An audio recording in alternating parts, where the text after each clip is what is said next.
ಬೆಂಗಳೂರಲ್ಲಿ ಡಿಕೆ ಶಿವಕುಮಾರ್ ಬಗ್ಗೆ ಘೋಷಣೆ ಕೂಗಿದಂತ ವಿಚಾರಕ್ಕೆ ಅವರೆಲ್ಲ ಅಭಿಮಾನದಿಂದ ಕೂಗಿರ್ಬೇಕು ಅಷ್ಟೇ. ಯಾರು ವೇಣುಗೋಪಾಲ್ ಅವರಿಗೆ ಮುತ್ತಿಗೆ ಹಾಕಿಲ್ಲ. ಬೆಂಗಳೂರಿನಲ್ಲಿ ಮಾಜಿ ಸಂಸದ ಡಿಕೆ ಸುರೇಶ್ ಅವರು ಸ್ಪಷ್ಟನೆ ಕೊಟ್ಟಿದ್ದಾರೆ. ಕೆಸಿ ವೇಣುಗೋಪಾಲ್ ಅವರಿಗೇನು ಯಾರು ಮುತ್ತಿಗೆ ಹಾಕಿಲ್ಲ. ಅಭಿಮಾನದಿಂದ ಡಿಕೆ ಶಿವಕುಮಾರ್ ಅವರ ಪರವಾಗಿ ಘೋಷಣೆ ಕೂಗಿರಬಹುದು ಅಷ್ಟೇ ಅಂತೇಳಿ ಬೆಂಗಳೂರಿನಲ್ಲಿ ಮಾಜಿ ಸಂಸದ ಡಿಕೆ ಸುರೇಶ್ ಅವರು ಕ್ಲಾರಿಟಿ ಕೊಟ್ಟಿದ್ದಾರೆ.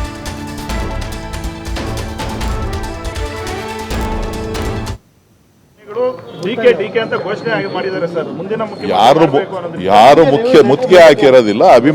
ಅಭಿಮಾನದಿಂದ ಕೂಗಿರ್ಬೋದಷ್ಟೇ. ಡಿಕೆ ಅಭಿಮಾನಿಗಳು ಡಿಕೆ ಅಂತ ಘೋಷಣೆ ಮಾಡಿದ್ದಾರೆ ಸರ್. ಮುಂದಿನ ಯಾರು ಮುತ್ತಿಗೆ ಹಾಕಿರೋದಿಲ್ಲ.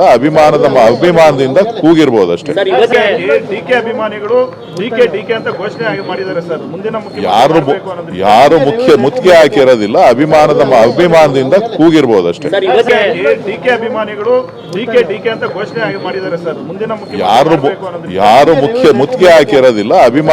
ಅಭಿಮಾನದಿಂದ ಕೂಗಿರ್ಬೋದಷ್ಟೇ. ಡಿಕೆ ಅಭಿಮಾನಿಗಳು